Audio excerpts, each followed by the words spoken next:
Warning! The following video contains discussions of a movie that includes graphic violence, sexual exploitation, psychological horror, and themes that may be distressing to some viewers. Viewer discretion is strongly advised. I wish someone would make a blog about my life without my approval.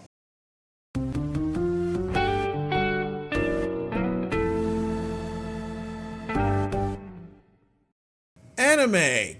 Think of a big black man chasing you!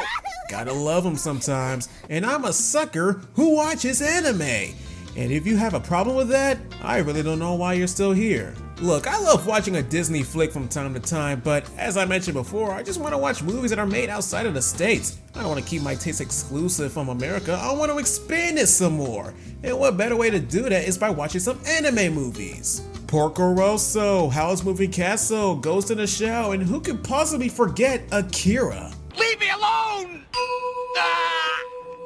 Akira! Why wait every Sunday for a new One Piece episode when you can watch one of the One Piece movies? Oh, I guess I spoke too soon there.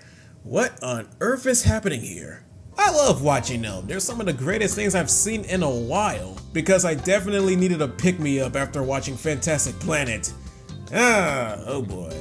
But right now, I feel like watching an anime movie that's a psychological thriller. Oh, that's more like it. Perfect Blue. What a perfect title for a jazz album. Based on a novel by Yoshikazu, this is considered as one of the best anime films there is. This might be fun. I think it's because it was coming from Madhouse of all studios. While it doesn't come close to, say, I don't know, Mappa, they did work on some pretty cool projects. Summer Wars, Tokyo Godfathers, Millennium Actress, and Paprika. Now this is the Fever Dream experience. Originally, the author wanted a live-action film based on it. However, due to financial issues, it was downgraded to a direct-to-video, and then on the way down to direct-to-video animation. The movie was originally made as a video animation for a narrow market, especially that psychological horror wasn't a big genre when it came to Japanese animation at the time. And when I mean video animation, I'm mostly talking about direct-to-video anime. They just call it that in Japan for some reason. With that, the movie showed out in theaters on February 28th, 1998 in Japan, and oh, and I know it garnered critical acclaim, but man, that's something. Now, I'm well aware of this movie, so I pretty much know how unsettling it actually was. And when I first heard of it by first impressions, I kinda stayed away for a while for the sake of my mentality. However, as time went by, I actually saw the trailer and I thought to myself, this is interesting. I should watch it! And considering that I'm completely casual when it comes to these psychological horror films, there's literally nothing that'll have me at the edge of my seat. So I guess the only question I can ask here is this movie really as scary as people said it was? Let's find out. The movie follows the story of Mima, a member of a Japanese idol group who retires from music to pursue an acting career. As she becomes a victim of stalking by her obsessive fan, gruesome murders takes place and she begins losing her grip on reality.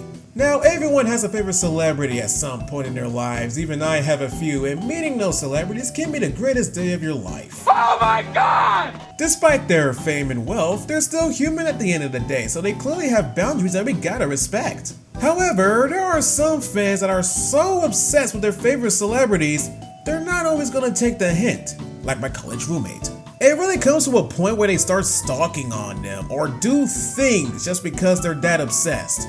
Which is honestly kind of pathetic now that I think about it. Like, get a life, people! And the crazy part is some celebrities met their downfall because of these creeps. And oh boy, does Perfect Blue take that kind of conflict and crank it up. But who is the stalker in this story?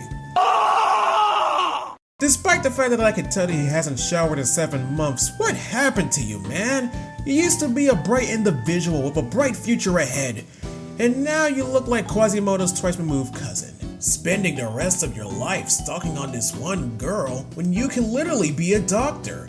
Truly a disgrace to the family. I'm protecting my dear Miminin, what do you think? Wait, what? Ain't no way that's his actual voice, like, come on now.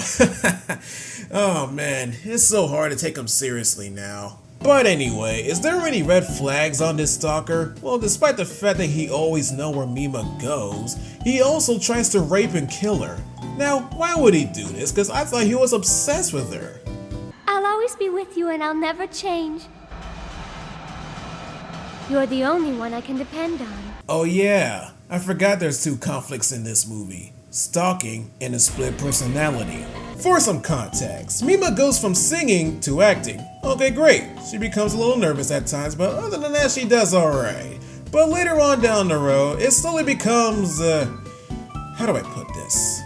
Sexual. Yeah. Just because a creepy photographer wanted to take naked photos of her. That's it. Hold it right there.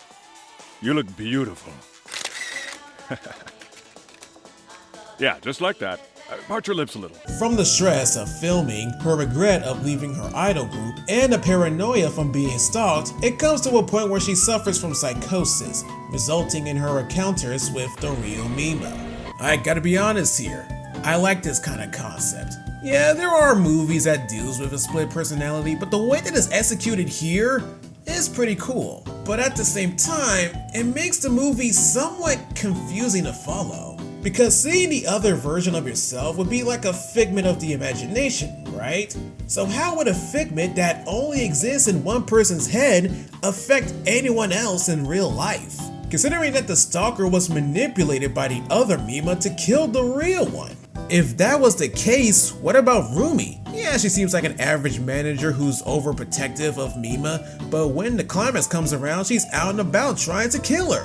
Was she also manipulated by the other Mima? Well, apparently she developed an alternate personality into thinking that she's the real Mima. Does Rumi also have a split personality that we don't know of? Is she doing this to herself? I don't know, my head hurts. But what about the murders in this movie? Because it wasn't clear who's behind them. Like the letter incident. There was a fan letter that was supposed to be for Mima, but since it was opened by the wrong guy, it exploded on him. Everything's okay now. It was just a prank. Fortunately, Mr. Tadakoro wasn't badly hurt, so you shouldn't worry about it anymore, Mima, right? Oh, that makes all the sense in the world. Okay, just a quick question. Does this look like a prank to you? I thought the stalker was behind it, but he just likes her too much. But then again, he could be manipulated by the other Mima, so you could really go either way. The boombox in the elevator, which I have 3 questions about that. 1. How does the murderer know where this certain guy lives? 2. How does the murderer know the specific time he was supposed to come home and use the elevator to put the boombox in? And 3. What killed him? The boombox is gone, there's blood everywhere, and his eyes are gouged out. That's a bit extreme. I mean, it could be possible that the murderer was in a different floor while this guy was taking the elevator, but it takes perfect timing to pull that off. And then there's the pizza incident, and the murderer behind that one is Mima. Yep, not the split personality, the regular Mima killing the creepy photographer from earlier. Look at her go.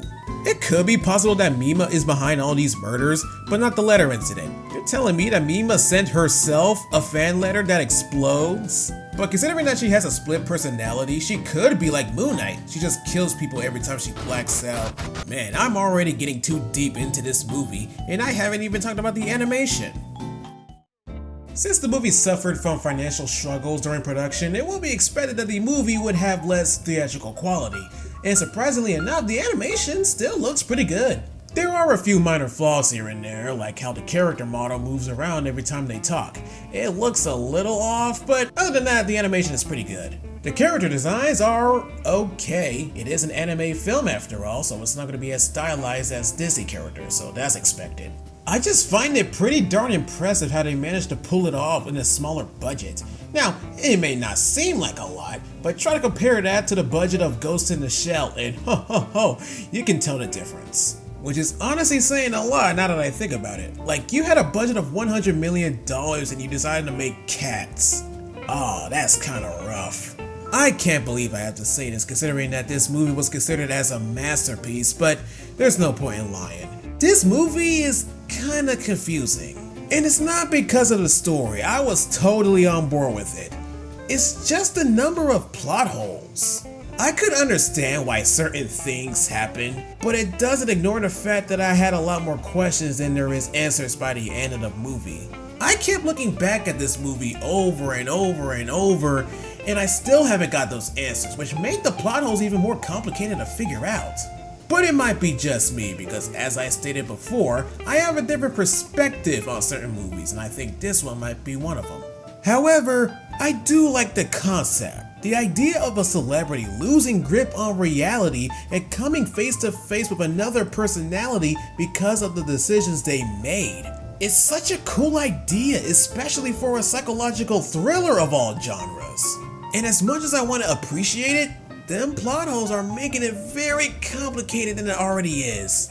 But if there is one thing that I can remember this movie for, is the stalker's voice. The real Mii is nice. She emails me every day. And she says you're in her way. Oh man, I can't with this guy. Alright, I'm in 2 months into college and I'm doing okay. Other than the gunshots near campus and a bomb threat in the dormitory, I'm doing perfectly fine. I just gotta hold on till winter break. I wonder if I can even make it till winter break. When you go to an HBCU, you always gotta be on your guard, cause anything can happen. But for now, I need to go on a walk, cause I definitely need a refresher.